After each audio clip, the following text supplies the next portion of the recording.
Benvenuti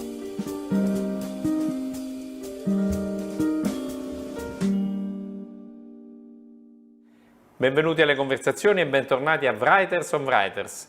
Gli ospiti di questa settimana sono John Landis, che ha scelto un brano di Dave Eggers, Isabel Fonseca, che ha scelto un brano di Nabokov, e infine Jeffrey Eugenides, che ha scelto una poesia di Matthew Arnold. Concluderò la puntata con una lettura, ho scelto il poeta polacco Zbigniew Herbert. Hello, I'm John Landis, and I will be reading a short story from this anthology called Shadow Show, which was edited by Sam Weller and Mort Castle, published in 2012. It's all new stories in celebration of Ray Bradbury. I'm going to read a short story by Dave Eggers. Dave Eggers wrote A Heartbreaking Work of Staggering Genius, among other books, and this is his tribute to my friend Ray. This actually is an afterword, but I'm going to read it first. This is a little piece by Dave Eggers explaining why he's part of this anthology. I was introduced to Ray Bradbury in grade school when we read A Sound of Thunder, and the experience was powerful, knowing that he'd grown up in Waukegan, a few towns from where I was raised. And every year or so thereafter, we were assigned one or another Bradbury text. And always I was floored by his boundless imagination. I have to admit, though, that I hadn't read him in many years until a few years ago, when I picked up an old edition of an anthology edited by Alfred Hitchcock called Stories Not for the Nervous.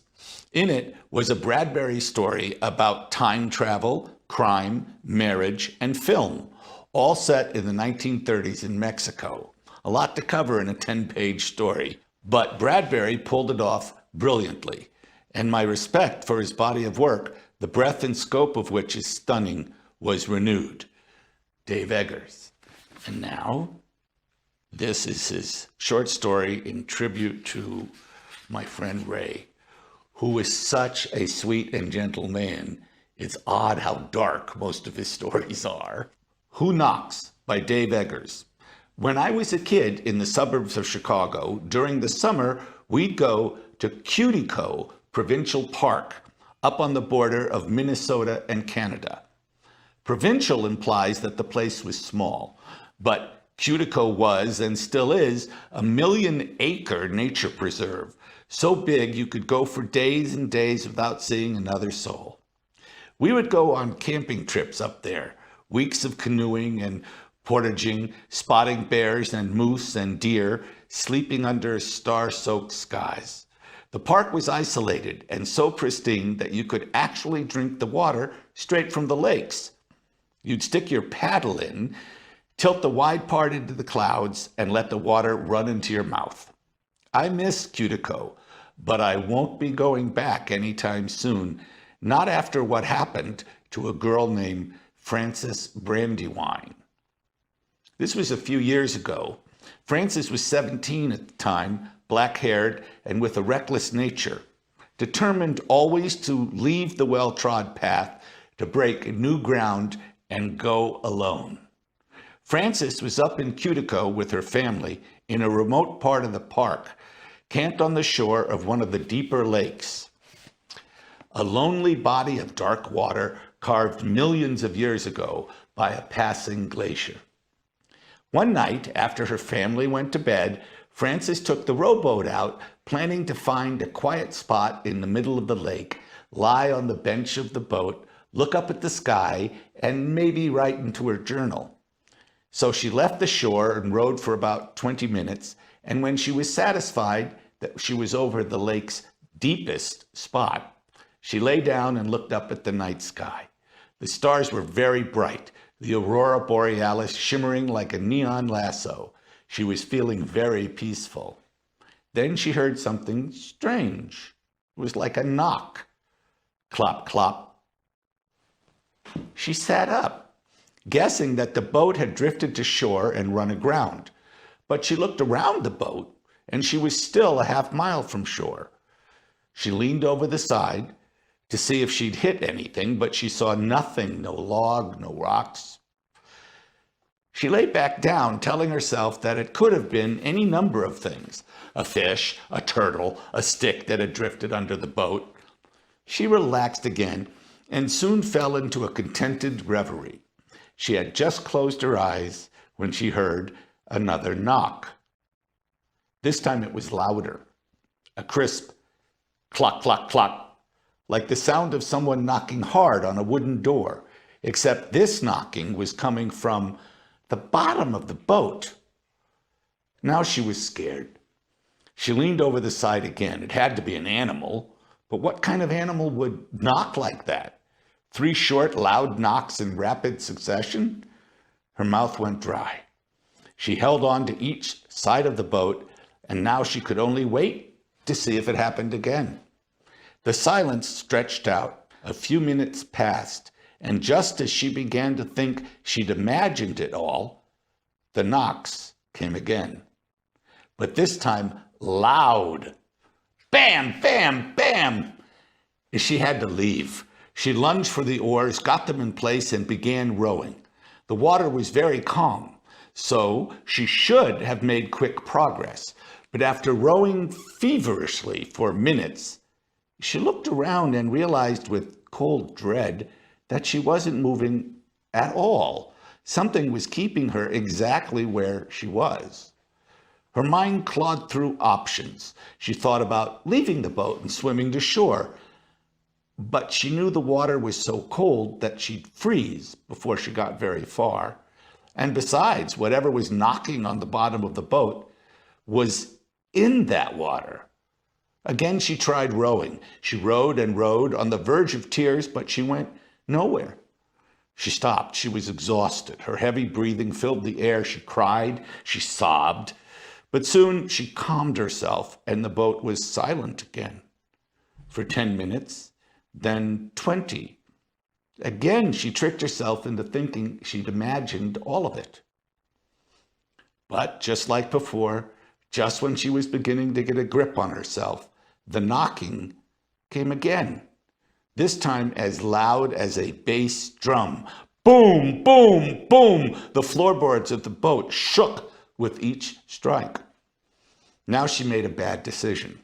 She decided to lower one of the oars into the black water, trying to feel if there was some land mass, maybe even some creature she could touch. She felt a strong, silent tug on the other end of the oar, and it was pulled under. She screamed and jumped back. Now she had no options. All she could do was sit and hope and wait, waiting for the morning to come. Wait for whatever was going to happen to happen.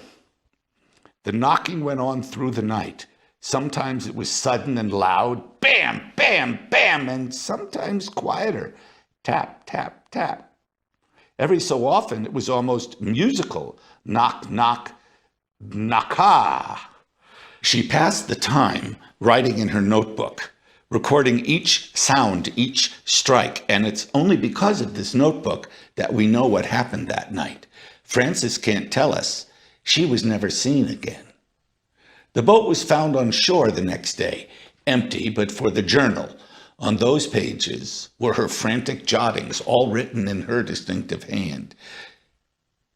All but the last page. When it was found, the page was still wet, and on it were 4 words, looking as they'd been written quickly with a muddy finger. Perhaps in justification, they said, "I did knock first."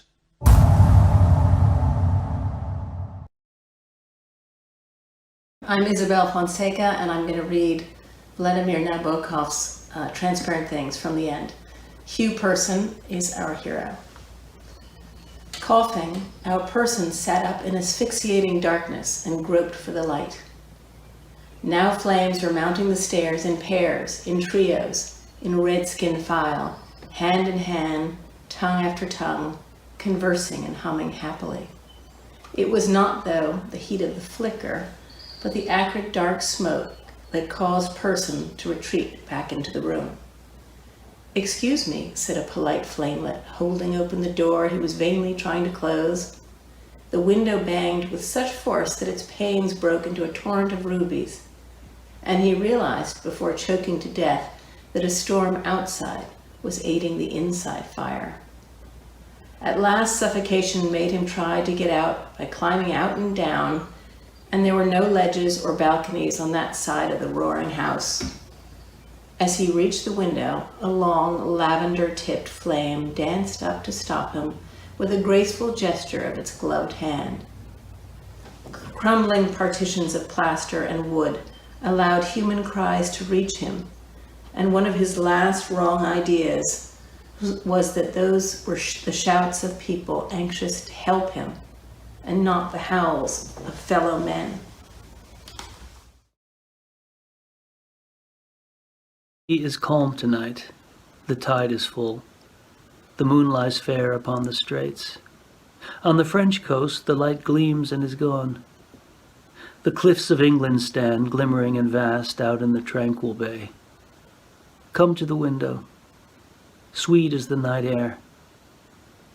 Only from the long line of spray where the sea meets the moon-blanched land, listen.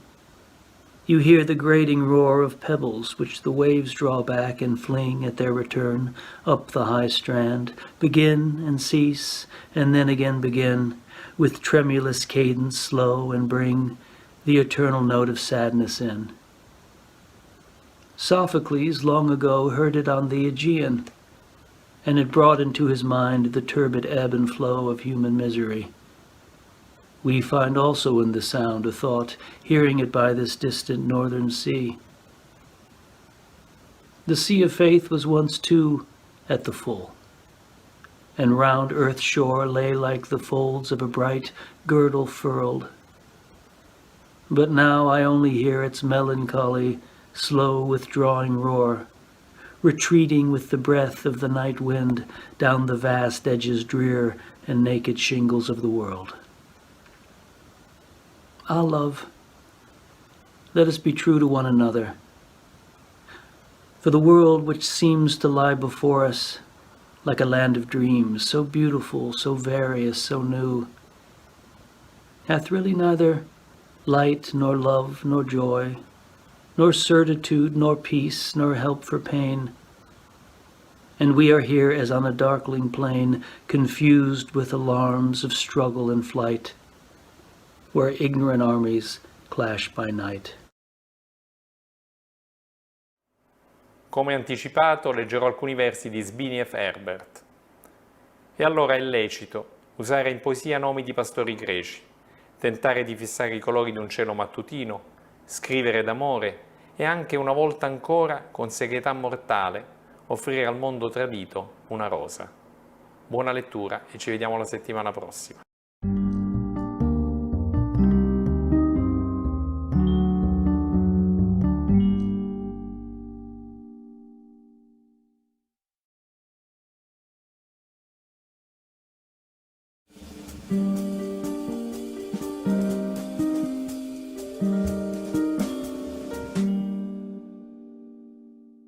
Bentornati alle conversazioni e benvenuti a Writers on Writers.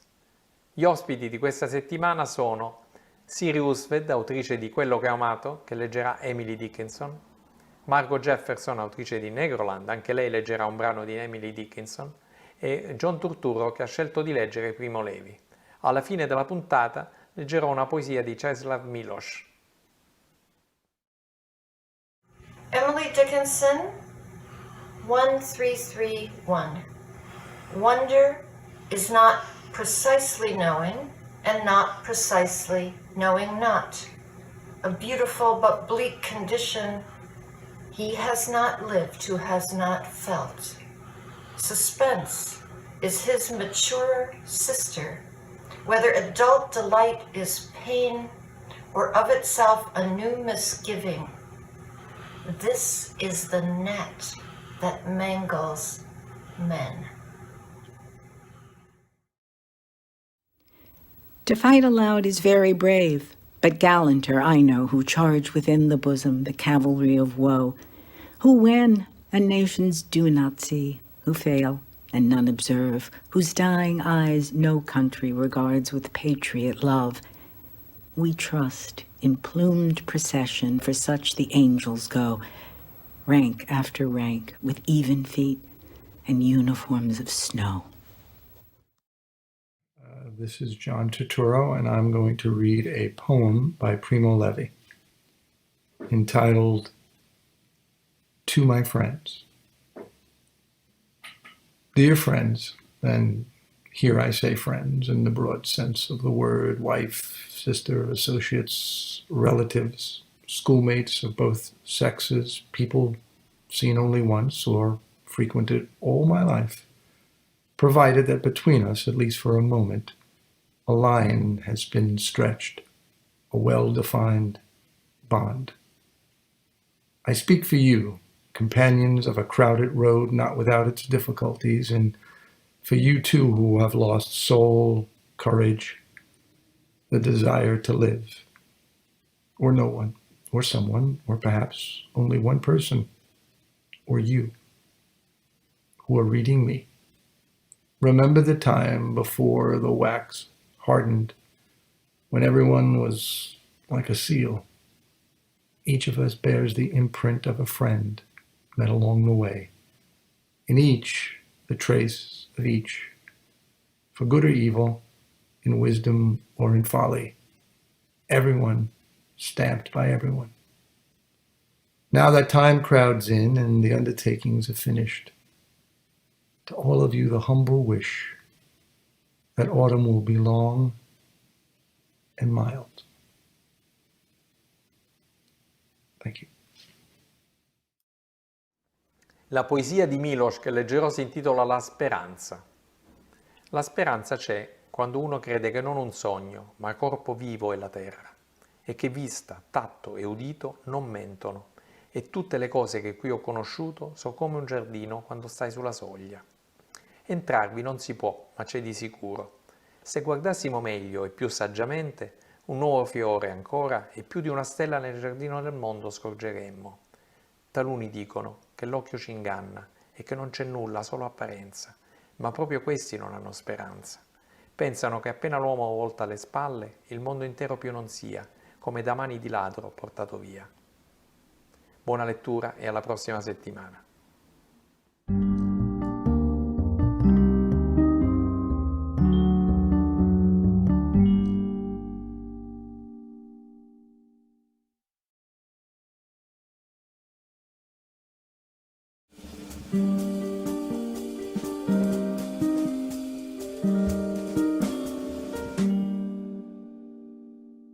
Benvenuti alle conversazioni e bentornati a Writers on Writers. Gli ospiti di questa settimana sono Sigourney Weaver, che ha scelto per noi un brano di Pablo Neruda, Daniel Mendelssohn, che ha scelto Konstantin Cavafy, e sempre Cavafy è stato scelto anche da Philip Lopate. Alla fine del volume vi leggerò una poesia di Giuseppe Ungaretti. Hi, I'm Sigourney Weaver in New York City, and we all send our best to you, wherever you are. Keeping Quiet by Pablo Neruda. Now we will count to 12, and we will all keep still for once on the face of the earth. Let's not speak in any language. Let's stop for a second and not move our arms so much.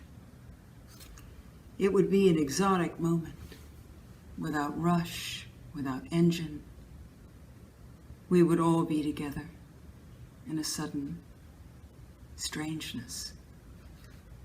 Fishermen in the cold sea would not harm whales, and the man gathering salt would not look at his hurt hands. Those who prepare green wars, wars with gas, wars with fire, would put on clean clothes and walk about with their brothers in the shade, doing nothing.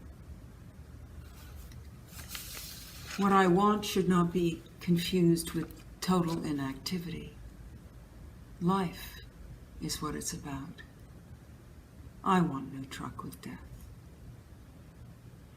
If we were not so single-minded about keeping our lives moving, and for once could do nothing, Perhaps a huge silence would interrupt this sadness of never understanding ourselves and of threatening ourselves with death. Perhaps the earth can teach us, as when everything seems dead and later proves to be alive. Now, I'll count up to 12, and you keep quiet, and I'll go. Hello, I'm Daniel Mendelsohn, and I'll be reading a poem by Konstantin Cavafy called Since Nine. Cavafy was an Alexandrian Greek poet who lived from 1863 to 1933, and this poem was written in 1917 and published privately in 1918 by the poet. I chose it because it reflects the way that many of us are living right now. The narrator is sitting alone in an isolated house thinking about many things, including the past. So here is Since Nine. 12:30. The time has quickly passed since 9 o'clock when I first turned up the lamp and sat down here.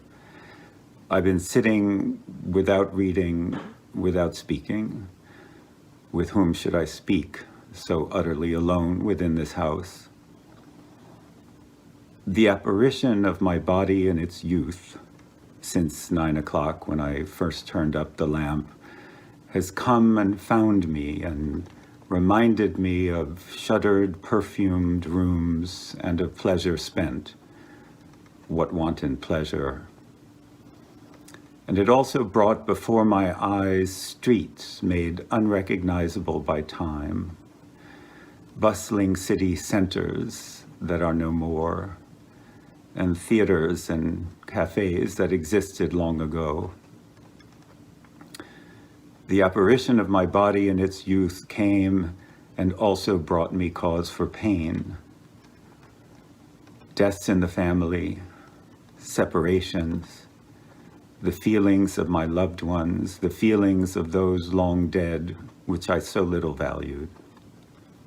12:30, how the time has passed. 12:30, how the years have passed.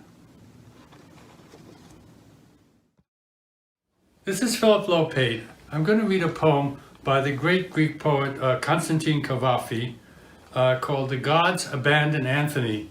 And it's particularly apropos because in today's newspaper, the New York Times says it could be years before New York regains its glory.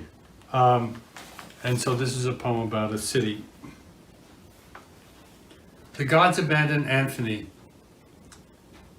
At midnight, when suddenly you hear an invisible procession going by with exquisite music, voices, don't mourn your luck that's failing now, work gone wrong, your plans all proving deceptive. Don't mourn them uselessly. As one long prepared and full of courage, say goodbye to her, to Alexandria who is leaving. Above all, don't fool yourself. Don't say it was a dream.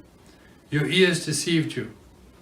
Don't degrade yourself with empty hopes like these. As one long prepared and full of courage, as is right for you who are given this kind of city, go firmly to the window and listen with deep emotion, but not with whining or the pleas of a coward. Listen, your final pleasure, to the voices, to the exquisite music of that strange procession, and say goodbye to her, to the Alexandria you are losing.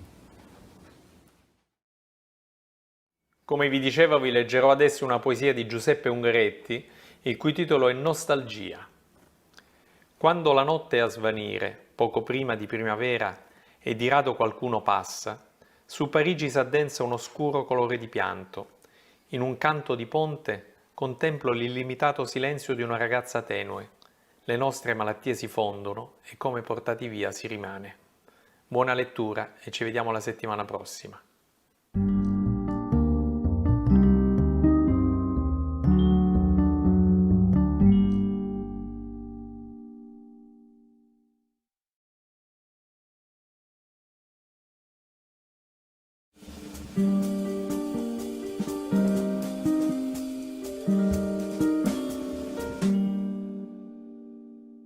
Benvenuti alle conversazioni e bentornati a Writers on Writers. Il primo ospite di questa giornata, e ne siamo estremamente felici e grati, è Martin Scorsese, che ha scelto di leggere per noi un brano di Fyodor Dostoevskij. Vogliamo ringraziare caldamente anche gli altri due ospiti, Adam Gopnik, un brano di Randall Jarrell, e Margaret Mazzantini, un brano di Erich Boll. Concluderò la puntata con una lettura da Henry Miller. I'm going to be reading a passage from Brothers Karamazov, but not The Grand Inquisitor, which was a story within the novel was composed by the middle brother, Ivan. But from part 4, book 11, chapter 9, which is actually Ivan's hallucination, his dream of an encounter with the devil. Now, Ivan has a brain fever, and his doctor warns him that he might have an hallucination. Now, after he sees the doctor leaves, he realizes that there's a man in his room, just sitting and waiting. Now, the man is middle-aged, dressed in clothes that were at one time stylish, but now become kind of shabby. Now, Ivan was scowling at the thought of being taken in by what he knows is an hallucination. And the devil happily explains to him that it's possible to have dreams that seem to contain a whole world of events filled with so many unexpected details that, quote, even Leo Tolstoy, unquote, couldn't invent them. The devil's amiable, attentive, easily offended, extremely modest, and perfectly reasonable. He prattles on, and eventually he gets around to the crucifixion. And you keep saying how stupid I am. But my God, I don't make any claims to being your equal in intelligence.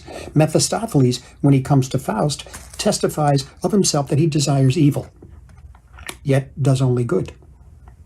Well, let him do what he likes. I mean, it's quite the opposite with me. I am perhaps the only man in all of nature who loves the truth and sincerely desires good. Why, of all beings in the world, am I alone condemned to be cursed by all decent people?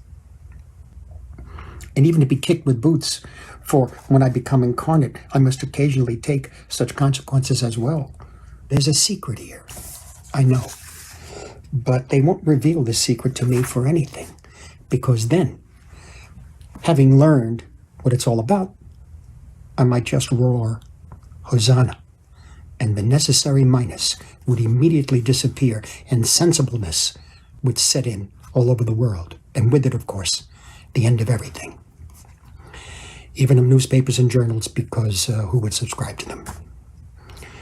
I know that I will finally be reconciled, that I too will finish my quadrillion and be let in on the secret. But until that happens, I sulk and gradually fulfill my purpose, which is to destroy thousands so that one may be saved. For instance, how many souls had to be destroyed, an honest reputation put to shame, in order to get just one righteous Job, with whom they baited me so wickedly in olden times? No, until the secret is revealed, two truths exist for me. One is theirs, from there, and so far completely unknown to me. The other is mine, and who knows which is preferable. Are you sleeping? What else? I've grown spitefully everything in my nature that is stupid, long outlived, mulled over in my mind, flung away like carrion, you are now offering to me as some kind of news. Shut up or I'll kill you. You kill me? No, excuse me. I will have my say. I came in order to treat myself to that pleasure, huh? Oh, I love the dreams of my friends, fervent, young, trembling with the thirst for life. Quote, there are new people now, unquote. You decided that last spring as you were preparing to come here. Quote, they propose to destroy everything and begin with anthropophagy. Fools, they never asked me. In my opinion, there is no need to destroy anything. One need only destroy the idea of God and mankind. That's where the business should start. One should begin with that. With that. Oh, blind men of no understanding. Once mankind has renounced God, one and all, and I believe this period analogous to geological periods will come, then the entire old worldview will fall of itself, without anthropophagy, and above all, the entire formal morality will fall and everything will be new. People will come together in order to take from life all that it can give, but of course, for happiness and joy in the world only.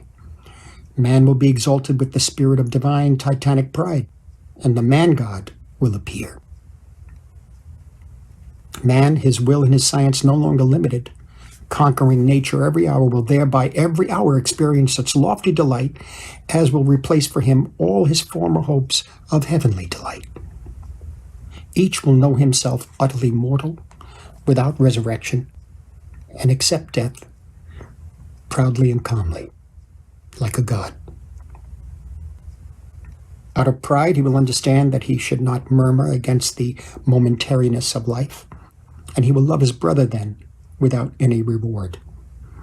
Love will satisfy only the moment of life, but the very awareness of its momentariness will increase its fire, inasmuch as previously it was diffused in hopes of an eternal love beyond the grave, and so on and so on and so on in the same vein. Charming.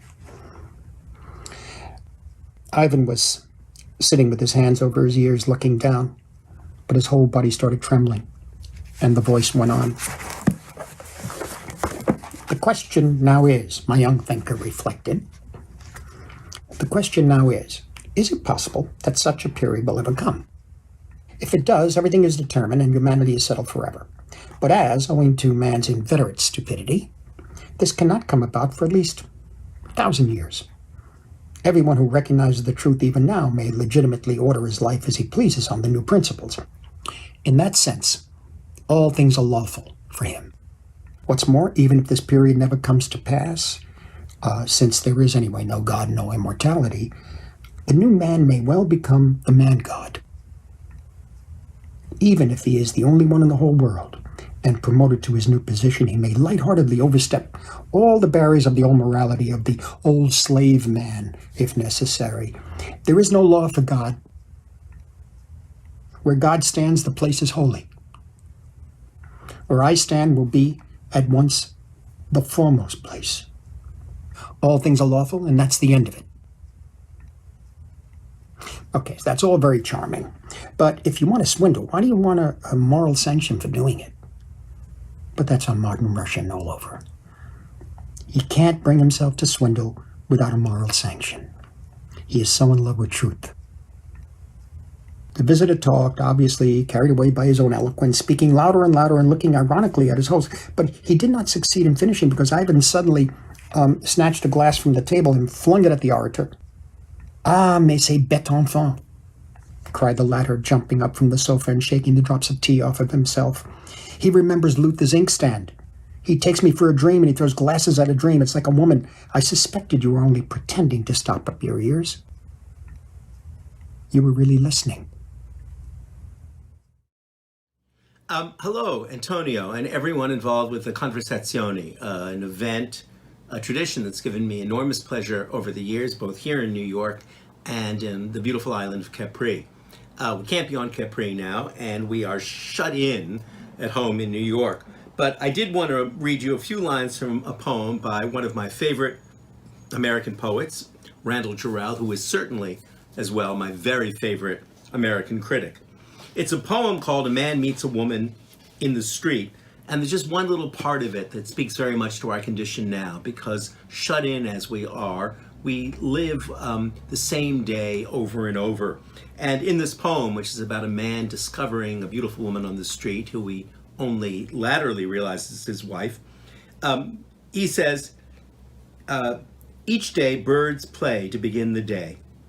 While I wished, as men wish, may they stay be different, the birds were wishing, as birds wish over and over, with a last firmness, intensity, reality, may this day be the same.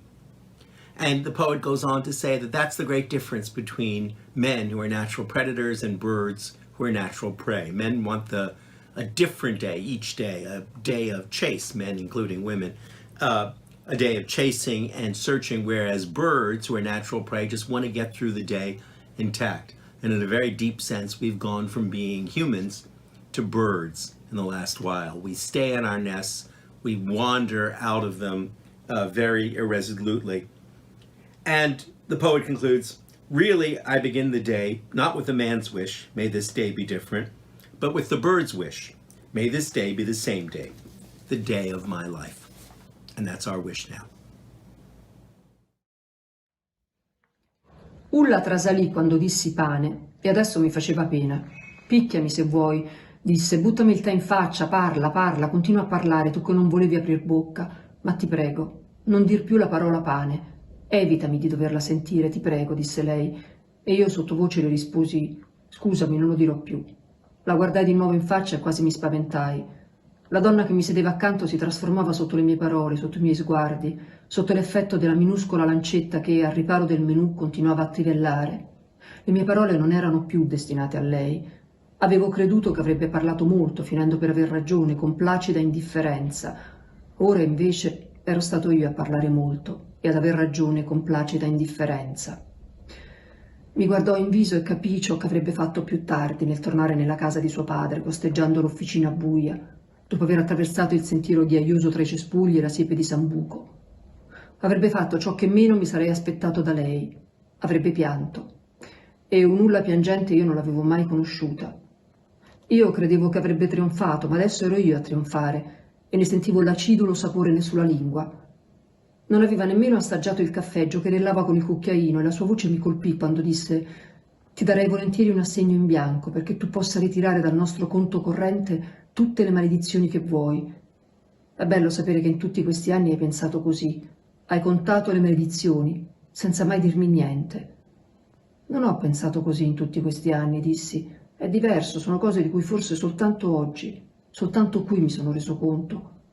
È come versare del colorante rosso in una sorgente e vedere fin dove arrivano le sue diramazioni. Possono passare degli anni prima che, in un punto che non ti aspettavi, trovi l'acqua tinta di rosso. Oggi finalmente sanguinano i ruscelli e soltanto adesso capisco da dove viene il rosso che mi tinge». «Può darsi che tu abbia ragione», disse lei. Il pane dei verdi anni, Eric Böll. Henry Miller è stato uno dei grandi autori del Novecento, la sua reputazione è scandalosa, sulfurea. In qualche modo anche questo brano è scandaloso, ma in una direzione opposta a quello che ci si possa immaginare. Lo scandalo è la purezza qui, e il brano è assolutamente struggente. La questione, nel momento della creazione di una nuova opera d'arte, dunque è: in ciò che vediamo c'è più di quello che riusciamo a vedere solo con gli occhi? E la risposta è sempre sì. Persino nell'oggetto più umile possiamo trovare ciò che cerchiamo: bellezza, verità, realtà, divinità. E queste qualità non le crea l'artista. Lui le scopre soltanto nel momento in cui inizia a dipingere. Quando si rende conto di questo, allora può continuare il suo lavoro senza paura di sbagliare, perché capisce che a questo punto, che lui continui a dipingere o no, non fa più differenza. Uno non si mette a cantare perché spera un giorno di apparire all'opera. Uno canta perché i suoi polmoni sono pieni di gioia. È meraviglioso ascoltare una grande esibizione, ma è ancor più meraviglioso incontrare lungo la strada un vagabondo felice che non riesce a smettere di cantare perché il suo cuore è pieno di gioia. Ed il vostro felice vagabondo non si aspetta nessuna ricompensa per il suo sforzo. Lui non sa neanche cosa voglia dire lo sforzo. Nessuno può essere pagato per donare la propria gioia. La gioia è sempre data liberamente. Buona lettura e ci vediamo la settimana prossima.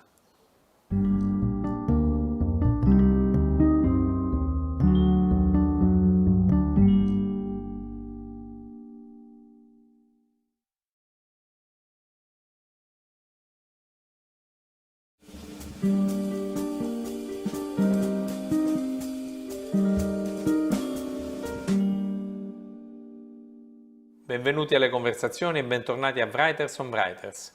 Gli ospiti di questa settimana sono Anne Patchett, che ha scelto un brano da Peter Pan, scritto da Matthew Barry, Jude Law che ha scelto un brano di John Steinbeck e Paolo Giordano che ha scelto Norman Mailer.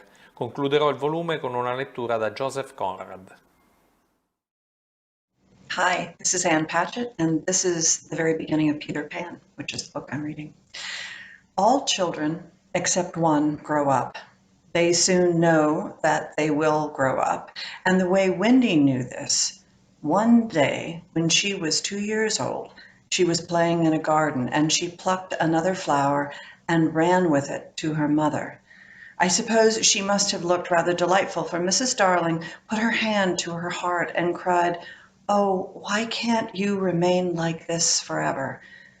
This was all that passed between them on the subject, but henceforth Wendy knew that she must grow up.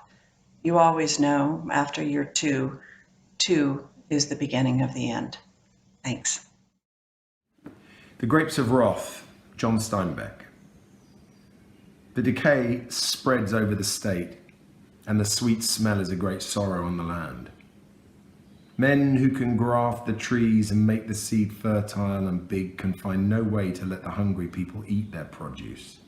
Men who have created new fruits in the world cannot create a system whereby their fruits may be eaten, and the failure hangs over the state like a great sorrow. The works of the roots of the vines, of the trees, must be destroyed to keep up the price. And this is the saddest, bitterest thing of all. Carloads of oranges dumped on the ground.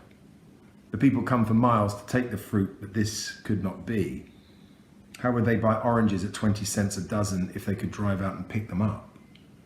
And men with hoses squirt kerosene on the oranges, and they are angry at the crime, angry at the people who have come to take the fruit. 1 million people are hungry, needing the fruit, and kerosene sprayed over the golden mountains. And the smell of rot fills the country. Burn coffee for fuel in the ships. Burn corn to keep warm. It makes a hot fire. Dump potatoes in the rivers and place guards along the banks to keep the hungry people from fishing them out. Slaughter the pigs and bury them, and let the putrescence drip down into the earth. There is a crime here that goes beyond denunciation. There is a sorrow here that weeping cannot symbolize. There is a failure here that topples all our success. The fertile earth, the straight tree rows, the sturdy trunks, and the ripe fruit. And children dying of pellagra must die because a profit cannot be taken from an orange. And coroners must fill in the certificates died of malnutrition, because the food must rot, must be forced to rot. The people come with nets to fish for potatoes in the river, and the guards hold them back. They come in rattling cars to get the dumped oranges, but the kerosene is sprayed. And they stand still and watch the potatoes float by, listen to the screaming pigs being killed in a ditch and covered with quicklime, watch the mountains of oranges slop down to a putrefying ooze. And in the eyes of the people there is the failure, and in the eyes of the hungry there is a growing wrath. Ciao, sono Paolo Giordano. Antonio Monda mi ha chiesto di scegliere il mio romanzo preferito, che è una domanda sempre molto facile da porre, ma a cui è sempre molto difficile rispondere. Io in realtà ho una sezione nella libreria che è lo scaffale più in basso, in cui colleziono quelli che sono i libri della vita, i romanzi della vita, ma per oggi scelgo di leggere un paragrafo di questo, che è Il nudo e il morto di Norman Mailer, un libro che ho consumato in diverse fasi della mia vita. Questa è la traduzione di Chiara Stangallino, e nel nudo e il morto, che è un libro di guerra, ci sono dei finali di capitolo che si chiamano La macchina del tempo, in cui Mailer ricostruisce le vite dei protagonisti, dei soldati, prima che venissero inviati al fronte. E questa è la macchina del tempo di Gallagher, la sera in cui esce con una ragazza. Dice così: finalmente una ragazza, gli ormoni non più distillati in aceto. Sai, dice Gallagher a Mary, sei davvero una brava ragazza. Io mi agito tutto quando ti parlo. Che bella serata, Roy. Guarda lontano, oltre la spiaggia, cercando le luci del porto di Boston, che brillano come stelle in un cielo nuvoloso. Mary raccoglie una manciata di sabbia, se la lascia cadere su una scarpa. Il bagliore del falò fa sembrare d'oro i suoi capelli. Il suo viso lungo e magro, coperto di lentiggini, sembra grazioso, quasi bello. Vuoi un hot dog? No, Roy, parliamo. Come anticipato vi leggerò un brano da Joseph Conrad dell'incipit famosissimo e anche bellissimo di Linea d'ombra. Soltanto i giovani hanno momenti del genere, non dico i più giovani, no. Quando si è molto giovani, a dirla esatta, non vi sono momenti. È privilegio della prima gioventù vivere d'anticipo sul tempo a venire, in un flusso ininterrotto di belle speranze, che non conosce soste o attimi di riflessione. Buona lettura e ci vediamo la settimana prossima.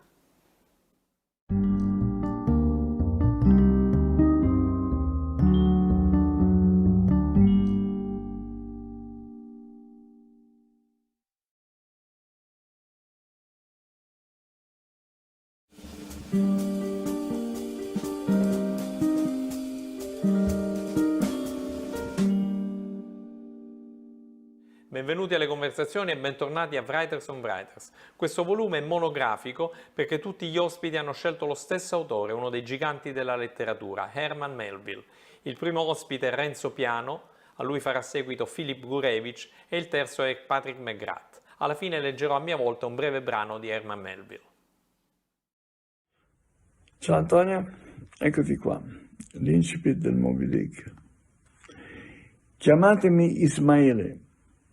Alcuni anni fa, non importa quanti esattamente, avendo pochi appunti denari in tasca e nulla di particolare che mi interessasse a terra, pensai di darmi alla navigazione e vedere la parte acquea del mondo. Ogni volta che nell'anima mi scende come un novembre umido, allora decido che è tempo di mettermi in mare. Ecco qua, questo è l'incipit di Moby Dick di Melville. This is Philip Gurevich reading Herman Melville, a passage from Moby Dick in which Pip, the young black child who sails aboard the Pequod, goes overboard, and although he's rescued, it is not entirely clear that he has come back. The sea had jeeringly kept his finite body up, but drowned the infinite of his soul.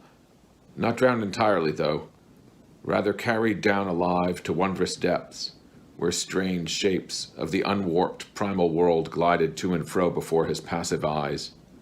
And the miser Merman, wisdom, revealed his hoarded heaps, and among the joyless, heartless, ever juvenile eternities Pip saw the multitudinous, God omnipresent coral insects that out of the firmament of waters heaved the colossal orbs.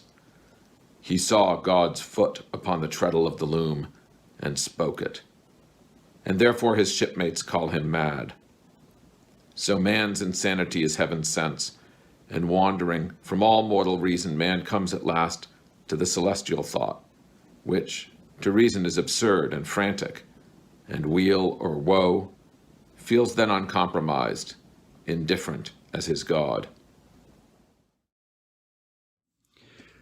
What I'm going to read is from Moby Dick. This is where Ishmael, the narrator of the novel, tells us what happens after Moby Dick, the great white whale, takes off the leg of Captain Ahab.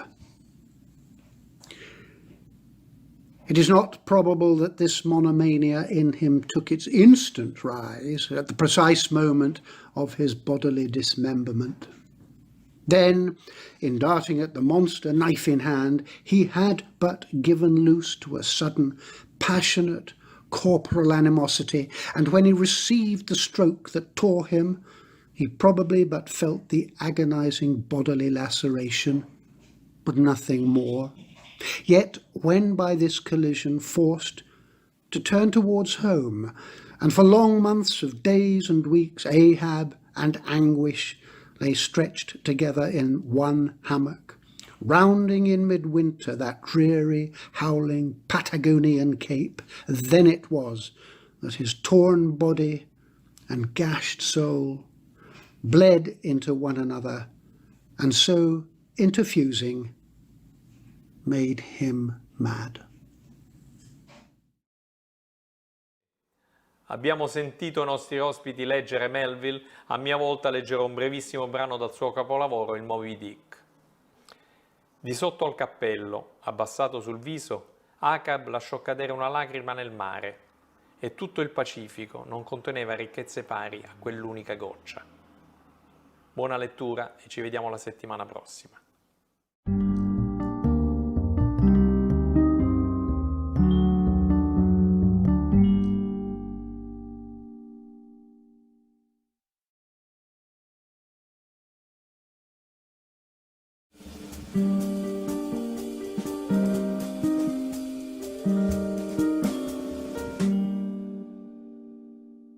Bentornati alle conversazioni e bentornati a Writers on Writers. In questo nuovo volume abbiamo 3 autori diversissimi, ognuno di loro ha scelto altrettanti autori che in qualche modo hanno influenzato la loro scrittura, ed è interessante e illuminante vedere questo gioco di specchi. Il primo è Wole Soyinka, premio Nobel per la letteratura, che ha scelto lui nigeriano un autore inglese del 600, il grande Andrew Marvell, abbastanza misconosciuto in Italia. Il secondo autore è il re del New Journalism gay-talese, che ha scelto Francis Scott Fitzgerald, e la terza è Louise Erdrich, che ha scelto una Native American, Joy Arjo. Right, I was saying that at such moments of human challenge, my mind just goes instinctively towards works of life affirmation, especially as expression of human complexity, sense of humor, mischief, and defiance. And also a touch of political incorrectness. So I've settled on Andrew Marvell's To His Coy Mistress. Had we but whirled enough in time, this coyness, lady, were no crime, we would sit down and think which way to walk and pass our long love's day. Thou by the Indian Ganges side shouldst rubies find, I by the tide of Humber would complain. I would love you 10 years before the flood, and you should, if you please, refuse till the conversion of the Jews. My vegetable love shall grow vaster than empires and more slow. 100 years should go to praise thine eyes, and on thy forehead gaze. 200 to adore each breast, but 30,000 to the rest. An age at least to every part, and the last age should show your heart. My name is Gay Talese, and I'm reading from an F. Scott Fitzgerald story called Winter Dreams. And I read this story when I was 26. I was in the mid-50s. I was a reporter for the New York Times. And Fitzgerald was 26 when he wrote Winter Dreams. 3 years later, he wrote The Great Gatsby, and quite like Winter Dreams really focuses in on Gatsby in many ways. The heroine of this story is a woman named Judy Jones. She's a young woman of the Midwest. She's the daughter of a very, very rich man. And the rich man had a caddy, and the caddy's name is Dexter Green. And Dexter Green meets this young woman, this unapproachable, this very rich, unobtainable woman. And he has fantasies about her from the time he saw her on the golf course to the time he saw her again when he got older and older and older. And later on, he went off to New York and went on Wall Street, and he never quite forgot her. She was never within his range of romance. She was never obtainable as a potential wife because he was poor and she was rich. In those days, that mattered very, very much. All of Fitzgerald's stories about that realm of being unreachable and rich. He goes to New York and he does become rich himself, but he never quite forgot that woman, Judy Jones, that he knew from his youth and from his midlife. And one day in his office on Wall Street, a man visitor on business comes to his office and said, "You know, I think I know somebody from your hometown, or my wife does, and she knows this woman named Judy Jones." And Dexter Green said, "I know Judy Jones." "Oh." And this man says, "Well, it's sort of sad." Dexter, "What do you mean sad?" "Well, what happened to her? What happened to her?" "Well, she married this man and he just mistreats her and drinks a lot, and she deserved better." And Dexter Green listens at first with alarm and then with sadness. And then the man said, "And she lost her looks. She was once a pretty..." And Dexter, "What do you mean pretty? She's beautiful. She was so utterly pretty. She's not pretty anymore." And the man said, "Well, you know, looks fade and she's okay, but she's not very pretty." And then he leaves. This visitor leaves the office. And in the final page of this story, our hero looks out the window. "I looked out the window of the New York skyline, in which the sun was sinking in dull, lovely shades of pink and gold. He had thought that having nothing else to lose, he was invulnerable at last. But he knew that he had just lost something more, just as surely as if he had married Judy Jones and seen her fade away before his eyes." It's a very telling, sad story of that period, of the period we know no more. I don't think we have winter dreams anymore. There's in the time of Fitzgerald and the time of me as his reader when I was his age, 26. Oh, I remember 26.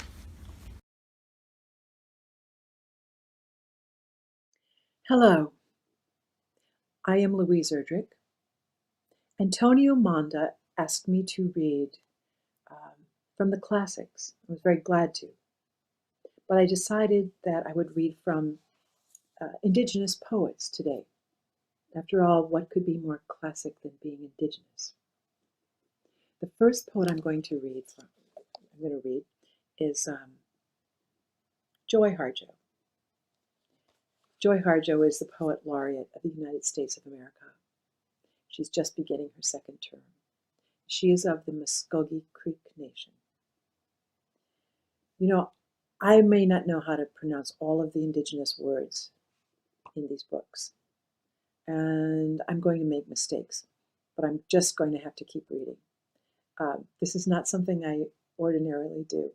Nobody ordinarily does all this. Nobody usually gets to see the couch in the background and everything that you're seeing. But I'm very happy to be with you today. And this is Joy Harjo, An American Sunrise. We were running out of breath as we ran to meet ourselves. We were surfacing the edge of our ancestors' spikes and ready to strike. It was difficult to lose days in the Indian bar if you were straight. Easy if you played pool and drank to remember to forget. We made plans to be professional, and did. And some of us could sing when we drove to the edge of the mountains with a drum. We made sense of our beautiful, crazed lives under the starry stars. Sin was invented by Christians, as was the devil, we sang. We were the heathens, but needed to be saved from them, than chance. We knew we were all related in this story. A little gin will clarify the dark and make us all feel like dancing. We had something to do with the origins of blues and jazz. I argued with the music as I filled the jukebox with dimes in June. 40 years later, and we still want justice. We are still America. We. Legandomi a quello che ha detto poco fa Gay Talese, voglio celebrare anch'io Francis Scott Fitzgerald, uno dei giganti della letteratura del Novecento. È stato un uomo che ha avuto una vita sfortunata e infelice, ma è stato uno dei grandi della letteratura. Io sceglierò un brano Da Tenere la notte è il libro che personalmente amo di più e vi leggerò l'incipit nella traduzione di Fernanda Pivano, è anche una scusa, è un'occasione per celebrare anche la Pivano, e tratto tutto dall'Oscar Mondadori che ha curato lei personalmente. Sulla bella costa della Riviera francese, a mezza strada tra Marsiglia e il confine italiano, sorge un albergo rosa grande e orgoglioso. Palme deferenti ne rinfrescano la facciata rosata e davanti a esso si stende una breve spiaggia abbagliante. Recentemente è diventato un ritrovo estivo di gente importante alla moda. 10 anni fa, quando in aprile la clientela inglese andava verso il nord, era quasi deserto.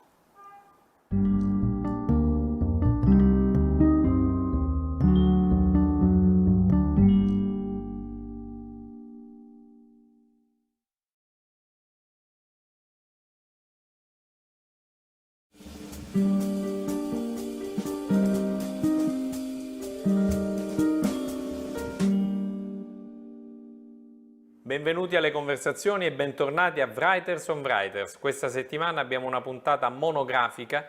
Tutti i nostri ospiti hanno voluto celebrare la grandezza di Charles Dickens. La prima è l'irlandese Anna O'Brien, il secondo è l'inglese Howard Jacobson e poi l'americano George Saunders. Alla fine leggerò a mia volta un brevissimo brano tratto sempre da Charles Dickens. Hello. There's a moment in Bleak House where Inspector Bucket goes on search of the fugitive Lady Dedlock. Normally a blunt-spoken man, Dickens allows Bucket an epiphany as he mounts the high tower of his mind. There he mounts a high tower in his mind and looks out far and wide. Many solitary figures he perceives creeping through the streets, many solitary figures out on heaths and roads and lying under haystacks. But the figure that he seeks is not among them.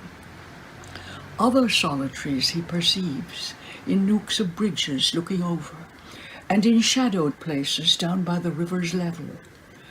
And a dark, dark, shapeless object, drifting with the tide, more solitary than all, clings with a drowning hold on his attention.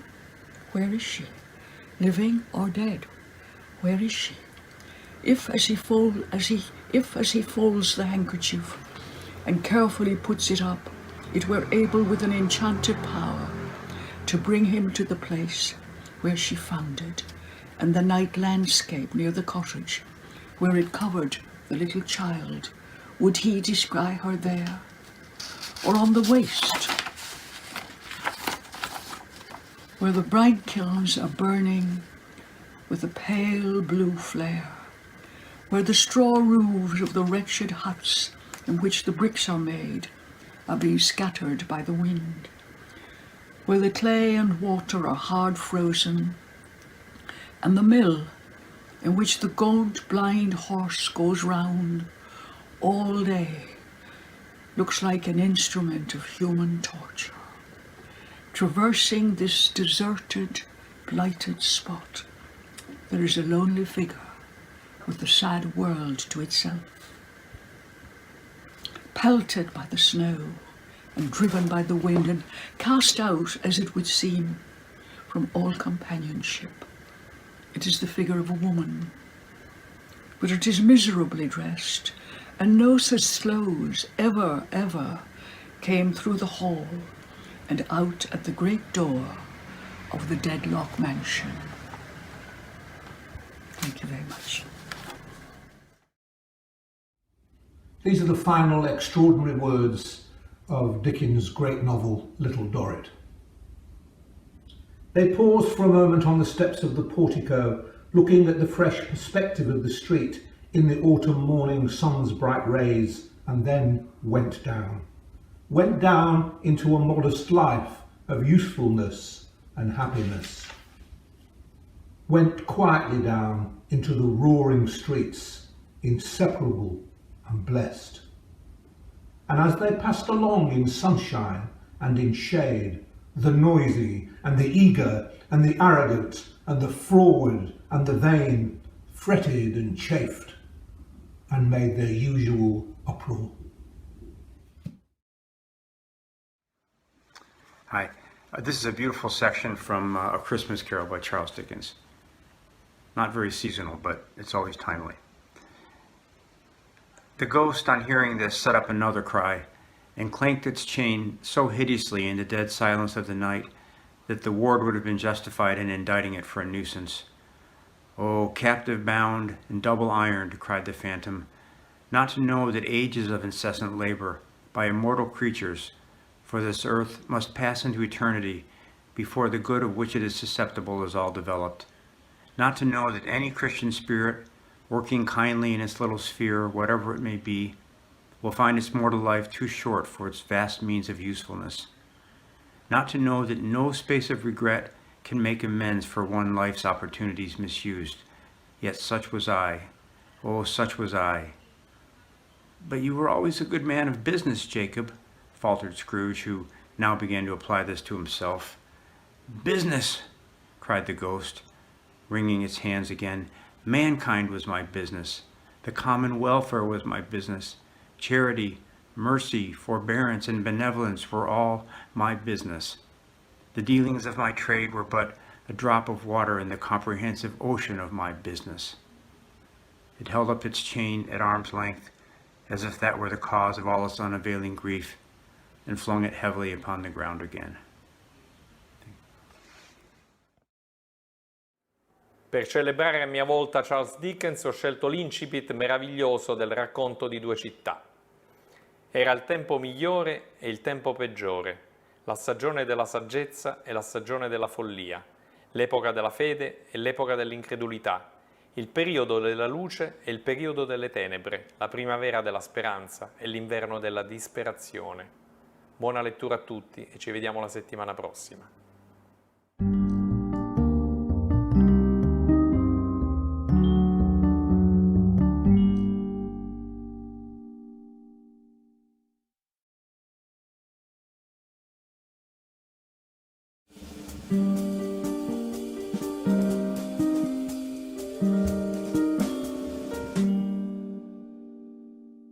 Benvenuti alle conversazioni e bentornati a Writers on Writers. Gli ospiti di questa settimana sono Michael Shannon, che ha scelto un brano del Dr. Seuss, Gaetano Cappelli, che ha scelto Soul Bellow, e Giunpa Lairi, che ha scelto Grazia Deledda.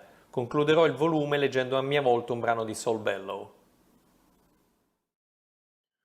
A lot of the nonsense was the innocent result of playfulness on the part of the founding fathers of the nation of Dwayne Hoover and Kilgore Trout.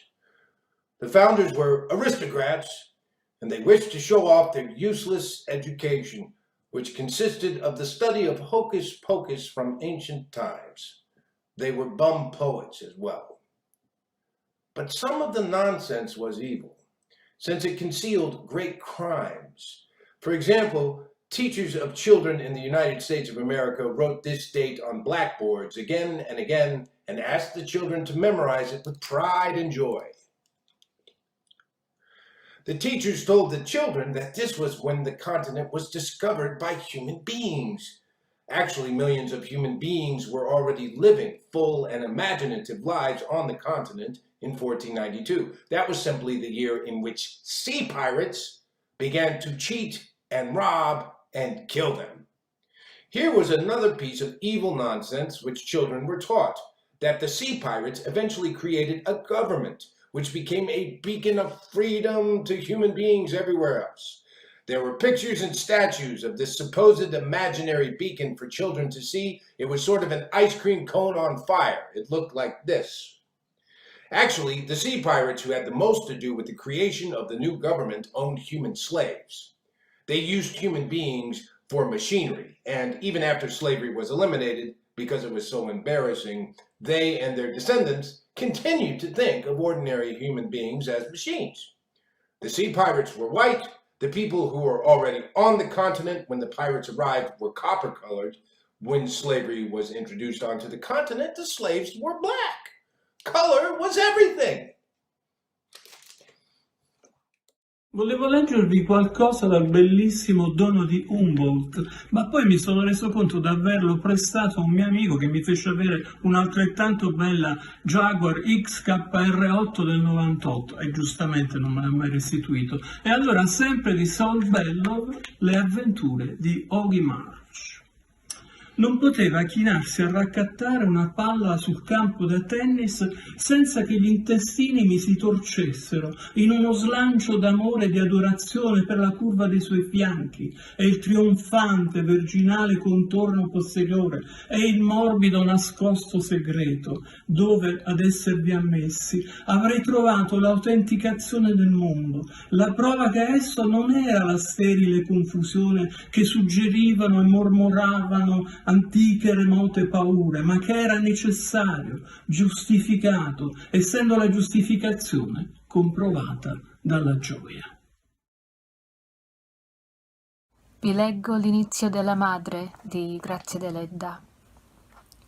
Anche quella notte, dunque, Paolo si disponeva ad uscire. La madre, nella sua camera attigua a quella di lui, lo sentiva muoversi furtivo, aspettando forse per uscire che ella spegnesse il lume e si coricasse. Ella spense il lume, ma non si coricò. Seduta presso l'uscio, si stringeva una con l'altra le sue dure mani di serva, ancora umide dalla risciacquatura delle stoviglie, calcando i pollici uno sull'altro per farsi forza. Ma di momento in momento la sua inquietudine cresceva, vinceva la sua ostinazione a sperare che il figlio s'acquetasse, che, come un tempo, si mettesse a leggere o andasse a dormire. Per qualche minuto, infatti, i passi furtivi del giovane prete cessarono.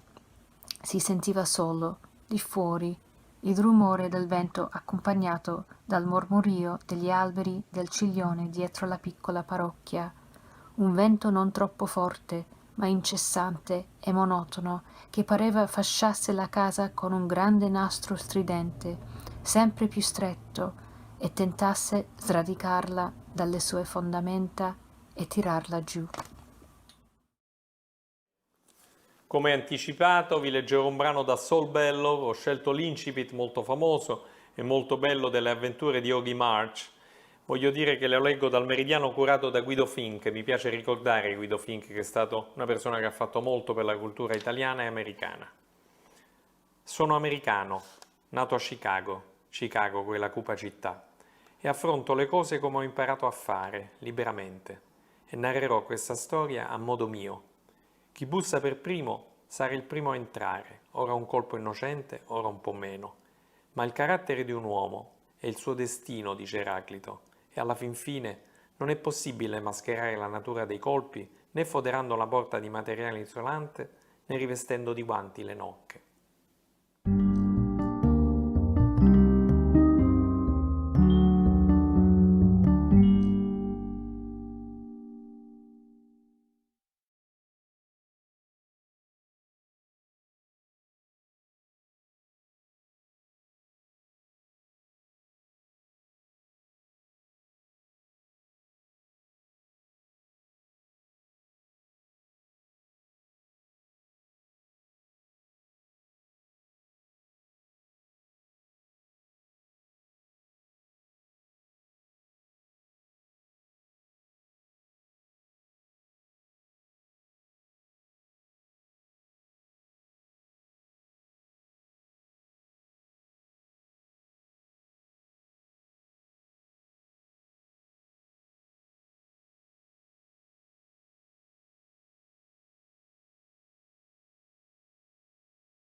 Benvenuti alle conversazioni e bentornati a Writers on Writers.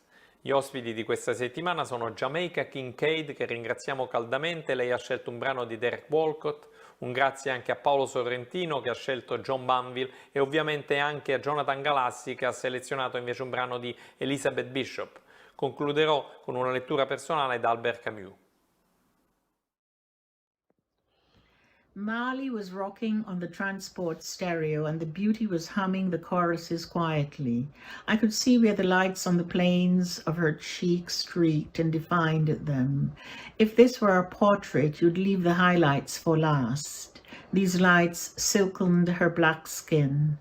I'd have put in an earring with something simple in good gold for contrast, but she wore no jewelry.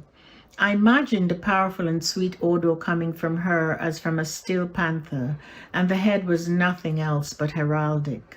When she looked at me, then away from me politely, because any staring at strangers is impolite, it was like a statue, like a black Delacroix, liberty leading the people, the gently bulging whites of her eyes, the carved ebony mouth, the heft of the torso solid, and a woman's. But gradually, even that was going in the dusk, except the line of her profile and the high-lit cheek. And I thought, oh beauty, you are the light of the world. It was not only time I would think of that phrase in the 16-seater transport that hummed between Grosse Islet and the market, with its grit of charcoal and the litter of vegetables after Sunday sales, and the roaring rum shops outside whose bright doors you saw drunk women on pavements, the saddest of all things, winding up their week, winding down their week. The market, as it closed on this Saturday night, remembered a childhood of wandering gas lanterns hung on poles at street corners and the old roar of vendors and traffic when the lamplighter climbed, hooked the lantern on its pole and moved on to another, and the children turned their faces to its moth, their eyes white as their nighties. The market itself was closed in its involved darkness, and the shadows quarreled for bread in the shops, or quarreled for the formal custom of quarreling in the electric rum shops. I remember the shadows. The van was slowly filling in the darkening depot. I sat in the front seat. I had no need for time. I looked at two girls, one in a yellow bodice and yellow shorts with a flower in her hair, and lusted in peace, the other less interesting. That evening I had walked the streets of the town where I was born and grew up, thinking of my mother, with her white hair tinted by the dying dusk, and the tilting box houses that seemed perverse in their cramp.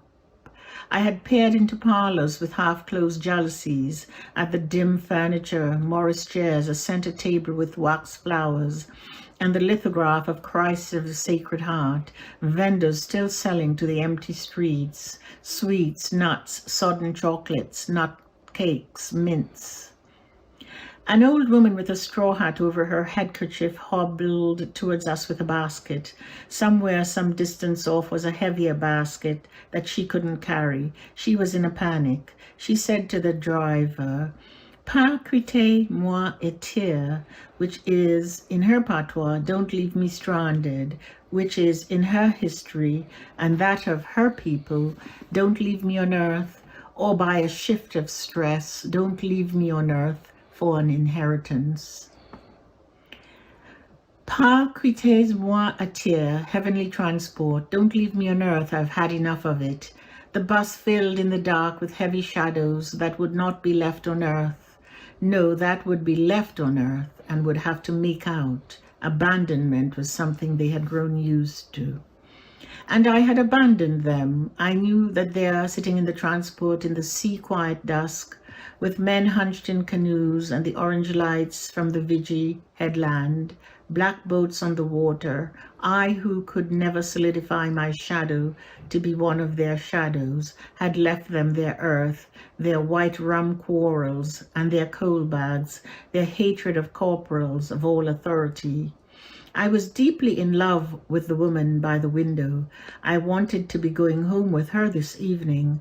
I wanted her to have the key to our small house by the beach at Grosse Islet, I wanted her to change into a smooth white nightie that would pour like water over the black rocks of her breasts, to lie simply beside her by the ring of a brass lamp with a kerosene wick, and tell her in silence that her hair was like a hill forest at night, that a trickle of rivers was in her armpits, that I would buy her Benin if she wanted it, and never leave her on earth, but the others too. Because I felt a great love that could bring me to tears, and a pity that prickled my eyes like a nettle, I was afraid I might suddenly start sobbing on the public transport with the Mali going, and a small boy peering over the shoulders of the driver, and me at the lights coming, at the rush of the road in the country darkness, with lamps in the houses, on the small hills, and thickets of stars. I had abandoned them. I had left them on earth. I had left them to sing Mali's songs of a sadness as real as the smell of rain on dry earth, or the smell of damp sand, and the bus felt warm with their neighborliness, their consideration, and the polite partings. In the light of its headlamps, in the blare, in the thud-sobbing music, the claiming scent that came from their bodies, I wanted the transport to continue forever, for no one to descend and say goodnight in the beams of the lamps and take the crooked path up the lit door, guided by fireflies. I wanted her beauty to come into the warmth of considerate wood, to the relieved rattling of enamel plates in the kitchen and the tree in the yard, but I came to my stop. Outside the Halcyon Hotel, the lounge would be full of transients like myself. Then I would walk with the surf up the beach. I got off the van without saying goodnight. Goodnight would be full of inexpressible love. They went on in their transport. They left me on earth. Then a few yards ahead, the van stopped. A man shouted my name from the transport window. I walked up towards him. He held out something. A pack of cigarettes had dropped from my pocket. He gave it to me. I turned, hiding my tears. There was nothing they wanted, nothing I could give them, but this thing I have called the light of the world. Mi risedetti, anche se fu più un crollo che altro. Sul tavolo era rimasto il suo martini intonso con un'oliva solitaria immersa dentro. La sua sigaretta schiacciata nel posacenere aveva uno sbaffo di rossetto. Guardai il mio bicchiere mezzo vuoto, un tovagliolino di carta appallottolato, una scaglia o due di cenere sul tavolo che un respiro avrebbe fatto volare via. Sono queste le cose che rimangono, queste le cose che ricordiamo. Benjamin Black, ovvero John Banville, la bionda dagli occhi neri.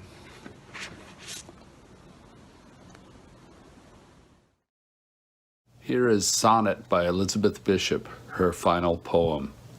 Caught, the bubble in the spirit level, a creature divided, and the compass needle wobbling and wavering, undecided.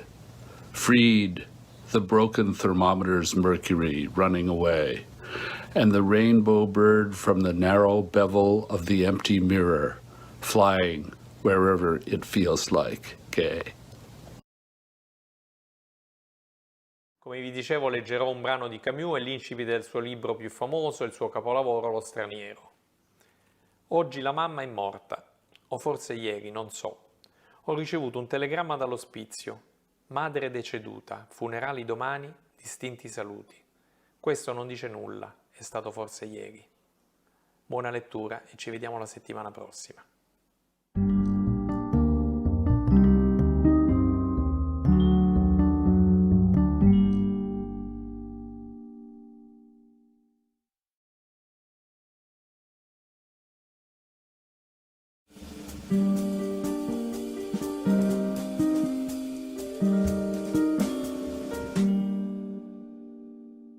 Benvenuti alle conversazioni e bentornati a Writers on Writers. Gli ospiti di questa settimana sono l'irlandese Colum McCann, che celebra un gigante della sua terra, James Joyce, l'iraniana francese Lila Zanganeh, che ha scelto un brano di Omero, e infine Sergio Castellitto, italiano, magnifico attore e regista, lo ringraziamo di cuore, che ha scelto un brano di Joseph Conrad.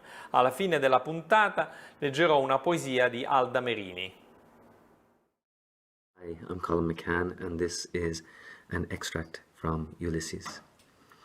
Bloom was talking and talking with John Weiss, and he quite excited with his dun-duckety mud-coloured mug on him and his old plum eyes rolling about. Persecution, says he.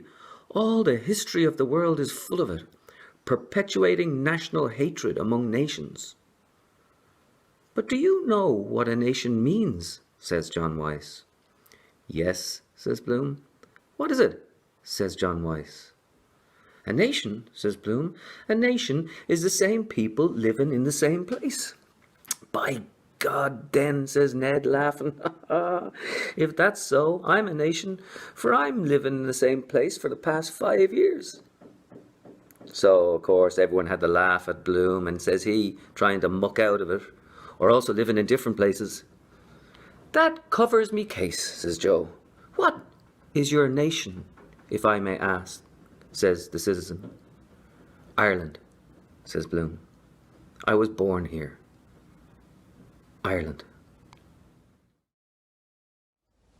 Hello, today I'm going to read to you from The Odyssey by Homer, translated by Emily Wilson, who is the first woman to have translated the Odyssey into English. The translation is extraordinary. It's modern, jazzy, rhythmic, cool, poetic. It's moving. It speaks to the contemporary heart. I will start reading a short excerpt from Circe, the episode where she tells Odysseus how to deal with the sirens. That quest is over now, so listen. I will give you good instructions. Another god will make sure you remember. First, you will reach the sirens to bewitch all passers-by. If anyone goes near them in ignorance and listens to their voices, that man will never travel to his home, and never make his wife and children happy to have him back with them again. The sirens who sit there in their meadows will seduce him with piercing songs. Around them lie great heaps of men, flesh rotting from their bones, their skin all shriveled up. Use wax to plug your sailors' ears as you row past, so they are deaf to them. But if you wish to hear them, your men must fasten you to your ship's mast by hand and foot, straight upright with tight ropes. So bound you can enjoy the siren's song. But if you beg your men to set you free, they have to tie you down with firmer knots. I will not give you definite instructions about which route to take when you have sailed beyond the sirens. Let your heart decide. And the second part is the very beginning from book 1, called The Boy and the Goddess in this version. Tell me about a complicated man. Muse, tell me how he wandered and was lost when he had wrecked the holy town of Troy, and where he went and who he met, the pain he suffered in the storms at sea, and how he worked to save his life and bring his men back home.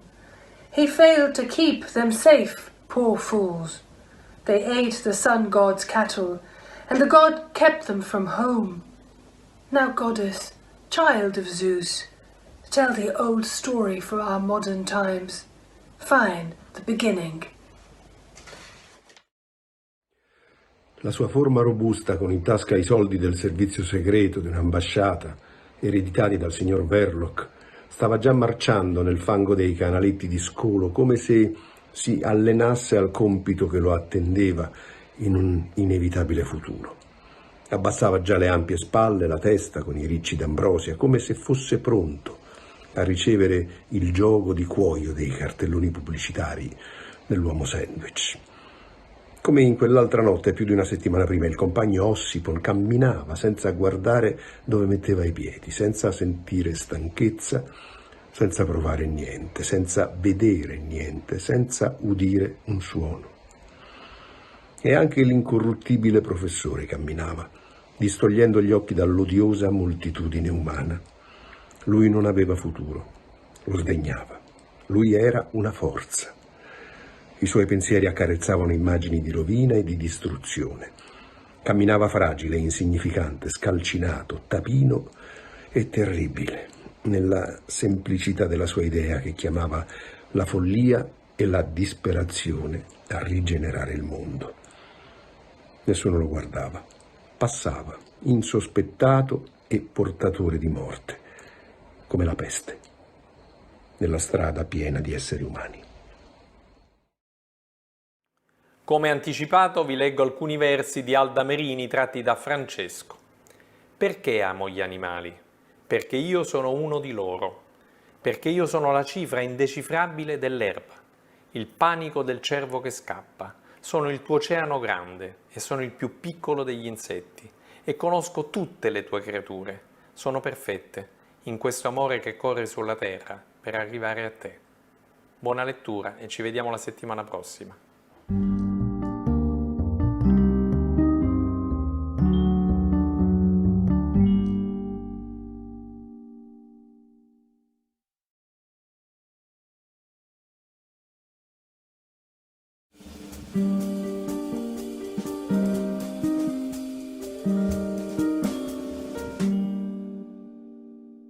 Benvenuti alle conversazioni e bentornati a Writers on Writers.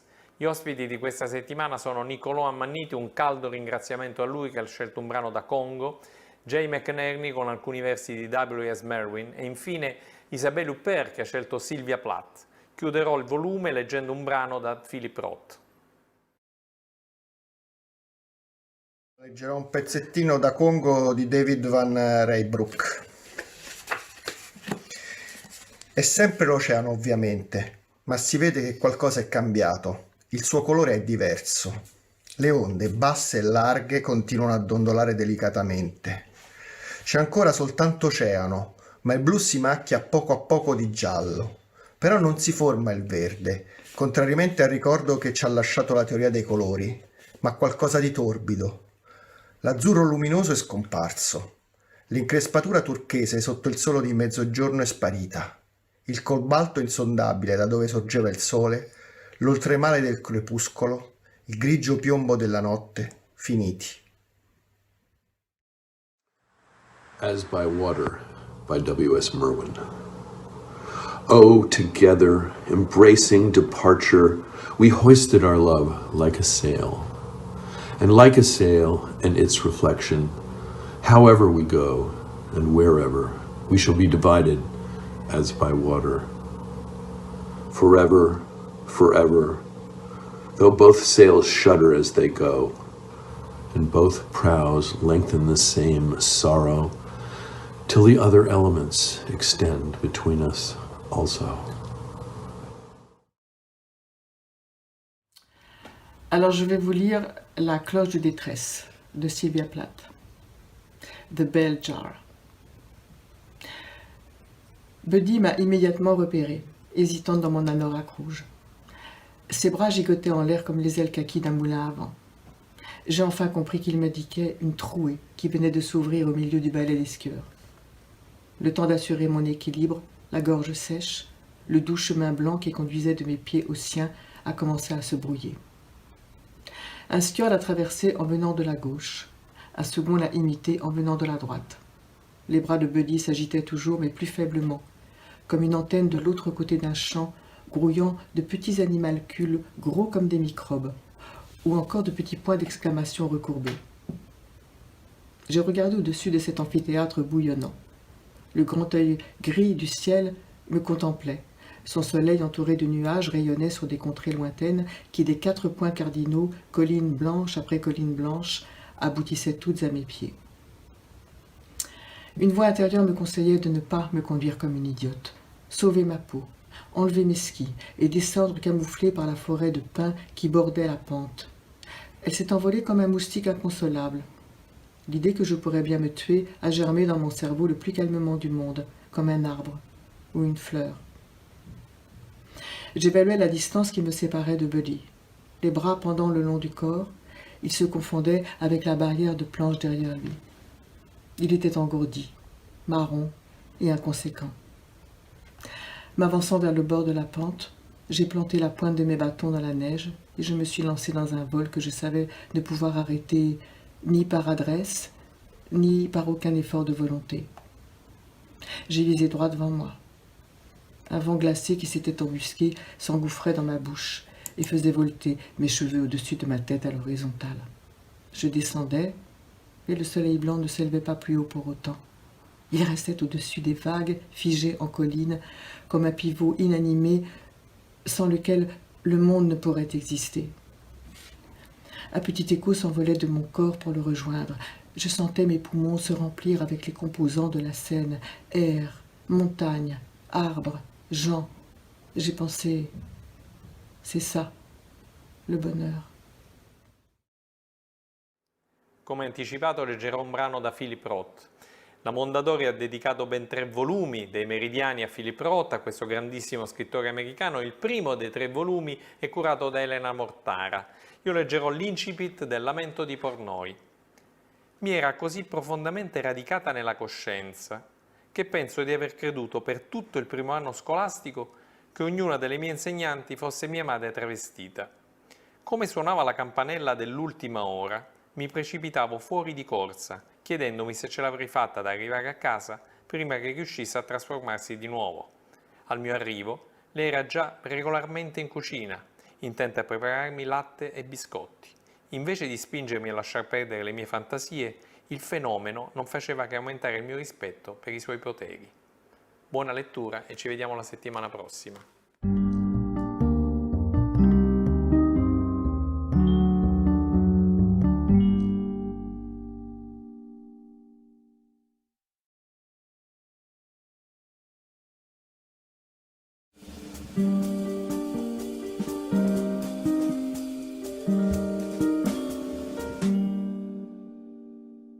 Benvenuti alle conversazioni e bentornati a Writers on Writers.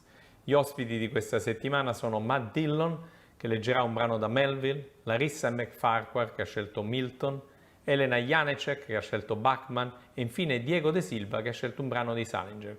Concluderò la puntata leggendo un brano di Robert Louis Stevenson. Hi, this is Matt Dillon in New York, and I'm going to be reading from Moby Dick, excerpts from chapter 12, which is my favorite chapter in this incredible book. Queequeg was a native of Kokovoko, an island far away to the west and south. It is not down on any map. True places never are. When a new hatch savage, running wild about his native woodlands and a grass clout, followed by the nibbling goats as if he were a green sapling, even then in Queequeg's ambitious soul lurked a strong desire to see something more of Christendom than a specimen whaler or two. His father was a high chief, a king, his uncle a high priest, and on the maternal side, his aunts were the wives of unconquerable warriors.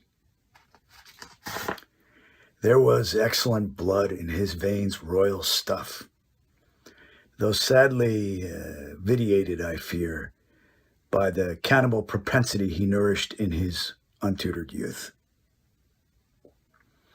A Sag Harbor ship visited his father's bay, and Queequeg sought a passage to Christian lands, but the ship, having her full complement of seamen, spurned his suit, and not all the king his father's influence could prevail. But Queequeg vowed a vow. Alone in his canoe, he paddled off to a distant strait, which he knew the ship must pass through when she quitted the island. And now I'm going to jump ahead to a later passage in the chapter. They put him down among the sailors and made a whaleman of him.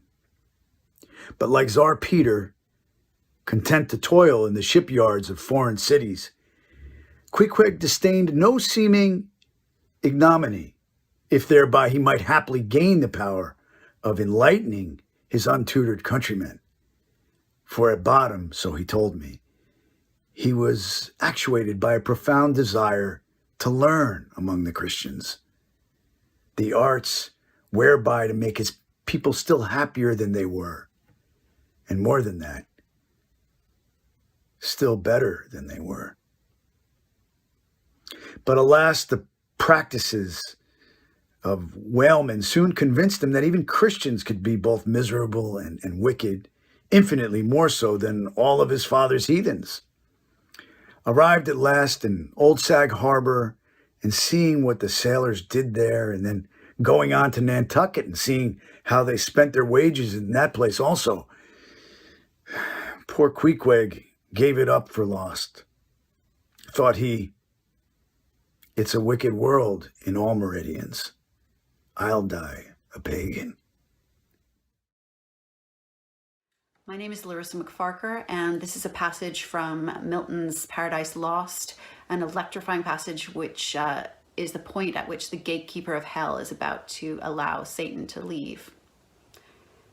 From her side the fatal key, sad instrument of all our woe, she took, and towards the gate rolling her bestial train, forthwith the huge portcullis high up drew, which but herself not all the Stygian powers could once have moved. Then in the keyhole turns the intricate wards, and every bolt and bar of massy iron or solid rock with ease unfastens. On a sudden, open, fly with impetuous recoil and jarring sound the infernal doors, and on their hinges great harsh thunder, that the lowest bottom shook of Erebus. She opened, but to shut excelled her power. The gates wide open stood. Before their eyes in sudden view appear the secrets of the hoary deep, a dark, illimitable ocean without bound, without dimension, where length, breadth, and height, and time and place are lost, where eldest night and chaos, ancestors of nature, hold eternal anarchy amidst the noise of endless wars and by confusion stand. Into this wild abyss the wary fiend stood on the brink of hell and looked awhile, pondering his voyage.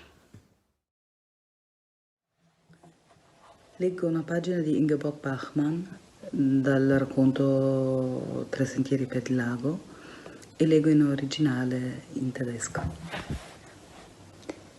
Erst als sie Trotter in Paris kennenlernte, änderte sie sich so vollständig, dass sie ihre Wiener Zeit und ihr Verhalten dort unbegreiflich fand. Dass sie sich teilnahmslos in irgendein Bett gelegt hatte, wie sie meinte, einem Mann einen Gefallen zu tun, auch nicht einmal daran zweifelte, dass es ein Gefallen war. Das konnte sie sich nicht mehr vorstellen. Denn schon in der ersten Stunde wollte sie Franz Josef Trotter gefallen und fürchtete und ängstigte sich wie eine Frau. Sie fing an, alles ins Spiel zu bringen, um ihn zu gewinnen und zu halten, und verwarf wieder jedes Spiel. Denn wie sollte sie sich diesem sonderbaren, hochmütigen Mann für sich interessieren, da sie sich plötzlich ganz uninteressant vorkam und nicht wusste, was sein ironisches Verhalten bedeutete, dass sie 5 Minuten lang günstig für sich auslegte und 5 Minuten später für ungünstig. Die ersten Tage, in denen sie Trotter suchte und floh und er sie suchte und floh, waren das Ende ihrer Mädchenzeit, der Anfang ihrer großen Liebe. Und wenn sie später auch, wie sie es aus dem jeweiligen Blickwinkel eben sah, meinte, eine andere große Liebe sei ihre große Liebe gewesen, dann war doch Trotter nach mehr als 2 Jahrzehnten auf dem Höhenweg Nummer 1 noch einmal die große Liebe, die unfasslichste, schwierigste zugleich, von Missverständnissen, Streiten, einander vorbeisprechen, Misstrauen belastet. Aber zumindest hatte er sie gezeichnet, nicht in dem üblichen Sinn, nicht weil er sie zur Frau gemacht hatte, denn zu der Zeit hätte das auch schon ein anderer tun können, sondern weil er sie zum Bewusstsein vieler Dinge brachte, seiner Herkunft wegen. Und er, ein wirklich exilierter und Verlorener, sie, eine Abenteurerin, die sich, weiß Gott was, für ihr Leben von der Welt erhoffte, in eine Exilierte verwandelte. weil sie erst nach seinem Tod langsam mit sich zog in den Untergang, sie den Wundern entfremdete und die Fremde als Bestimmung erkennen ließ. Mi hanno dato uno schifo di stanza dove dalla finestra non si vedeva niente, a parte l'altro lato dell'albergo. Non che me ne fregasse qualcosa. Ero troppo depresso per stare a pensare se aveva una bella vista o meno. Il facchino che mi ha accompagnato in stanza era un signore vecchissimo, sui 65 anni. Metteva più tristezza lui della stanza. Era uno di quei pelati che si pettinano i capelli tutti da un lato per coprire la pelata. Io piuttosto mi tengo la pelata. Comunque gran bel lavoro per uno di 65 anni, portare le valigie della gente e starsene lì ad aspettare la mancia. Lui non doveva essere troppo sveglio, ma era comunque una cosa tremenda. Dopo che se n'è andato, per un po' mi sono messo a guardare dalla finestra, ancora col cappotto addosso e tutto quanto. Non avevo nient'altro da fare. Vi sareste stupiti a vedere quel che succedeva dall'altra parte dell'albergo. Non si prendevano nemmeno il disturbo di tirare le tende. Ho visto un tizio con i capelli grigi, con l'aria di molto distinta ma in mutande e basta, fare una cosa che non ci credereste. Prima ha piazzato la valigia sul letto, poi ha cominciato a tirare fuori tutta una serie di vestiti da donna e se li è messi. Vestiti da donna veri, calze di seta, scarpe coi tacchi, reggiseno, perfino uno di quei bustini con le giarrettiere che pensolano e via dicendo. Poi si è infilato un vestitino da sera, nero, attillatissimo, giuro su Dio. Dopodiché si è messo a fare avanti e indietro per la stanza, a passettini piccolissimi come fanno le donne, fumando una sigaretta e guardandosi allo specchio. Tra parentesi era solo, sempre che non ci fosse qualcuno in bagno, da lì non si vedeva. Poi, dalla finestra subito sopra la sua, ho visto un uomo e una donna che si spruzzavano addosso l'acqua dalla bocca. Probabile fosse alcol e non acqua, ma quel che c'era nei bicchieri non lo vedevo. Ad ogni modo, lui prima prendeva un sorso e lo sputava addosso a lei, poi lei faceva lo stesso a lui. Si davano il cambio, Cristo, dovevate vederli. E in tutto questo se la ridevano da matti, come fosse la cosa più divertente del mondo. Non scherzo, quell'albergo era un covo di pervertiti. Probabilmente lì in mezzo l'unico normale ero io. E ho detto tutto. Sono stato lì per mandare un telegramma al vecchio Stradlater, dicendogli di prendere il primo treno per New York. Sarebbe stato il re dell'albergo. Il fatto è che certe schifezze uno rimane incantato a guardarle anche se non vuole. Quella ragazza che si faceva sputare l'acqua in faccia, per esempio, era carina parecchio. Perché questo è il mio problema. Mentalmente credo di essere il peggior maniaco sessuale mai esistito. A volte mi viene in mente certa roba davvero schifosa, che non mi spiacerebbe affatto fare avendone l'occasione. Capisco perfino che certe schifezze possano essere molto divertenti, tipo prendere una ragazza e sputarsi l'acqua addosso o cose simili, a patto di essere ubriachi tutti e due. Il fatto però è che a me l'idea non piace. È una porcheria se ci pensate. Secondo me, se una ragazza non ti piace veramente, allora non ci devi fare il cretino. E se invece ti piace, si suppone ti piace anche la sua faccia. E se ti piace la sua faccia, allora ci pensi due volte prima di fare schifezze tipo sputarci l'acqua sopra. Peccato però che tante schifezze siano anche molto divertenti a volte. E non è che le ragazze siano di grande aiuto quando uno si sforza di non essere troppo schifoso, quando fa di tutto per non rovinare una cosa davvero bella. Conoscevo una ragazza un paio d'anni fa che era ancora peggio di me, ragazzi se lo era. Ci siamo divertiti un sacco per un po' a fare le nostre schifezze. Il sesso è una cosa che davvero fatico a capire, non si sa mai dove sbattere la testa. Io sul sesso continuo a darmi delle regole per poi infrangerle subito dopo. L'anno scorso mi ero dato la regola che avrei smesso di fare il cretino con le ragazze che in fondo mi stavano sulle palle.